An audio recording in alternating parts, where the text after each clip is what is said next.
Hello and welcome to Business Today with me, Steve Lai.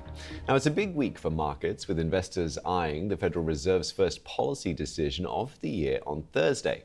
Their meeting comes hot on the heels of US President Donald Trump's comments to attendants at the World Economic Forum in Davos last week, where he demanded that interest rates drop immediately.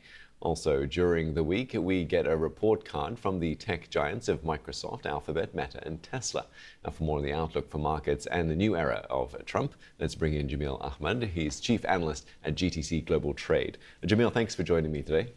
Now, it's great to get your thoughts on this. It's a busy week ahead, as we've just been outlining. Given Trump's call for lower rates, do you think the Fed is going to be perhaps swayed by anything he says or does? Absolutely not, Steve. The central bank is completely independent of any kind of outside interference. And we have to take into account here that sometimes the bark is worse than the bite. Because last week, yes, he called for lower interest rates. But if you remember, in the lead up to the November 2024 presidential elections, he also said that, yes, he can give an opinion, but the Fed is left to do its own job. And that's going to be the reality. The Fed cut interest rates 3 times in 2024. Since then, growth has remained very resilient in the United States, far ahead of its developed peers. GDP for 2024 was expected to be 2%. The reality is somewhere closer to 2.5%. So we could argue that actually lower interest rate policy has provided the medicine that the economy needed to kickstart, which we can't say for the European Union, we can't say for the United Kingdom, so the Fed's doing a good job.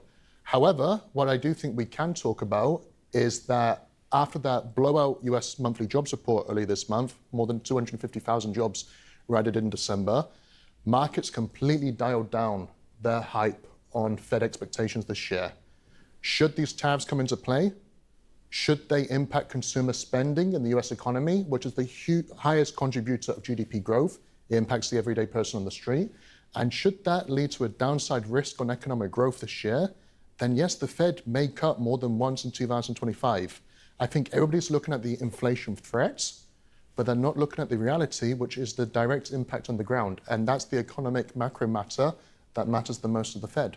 So you think Jerome Powell will hold things steady then this Thursday, that things perhaps won't change, that inflation is at a comfortable level right now? For now, yes. And what do you think we should expect then throughout the 2025 then from the Fed? Do you think they're going to have to, I suppose, wait and see exactly what Trump decides to do with tariffs?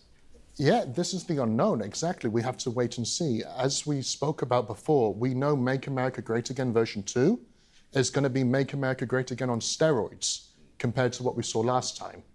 Nonetheless, this is the reality, and we're all going to watch this movie unfold. And it's a big week as well for earnings. A lot of the tech giants are going to be releasing their numbers. So what are you expecting to see?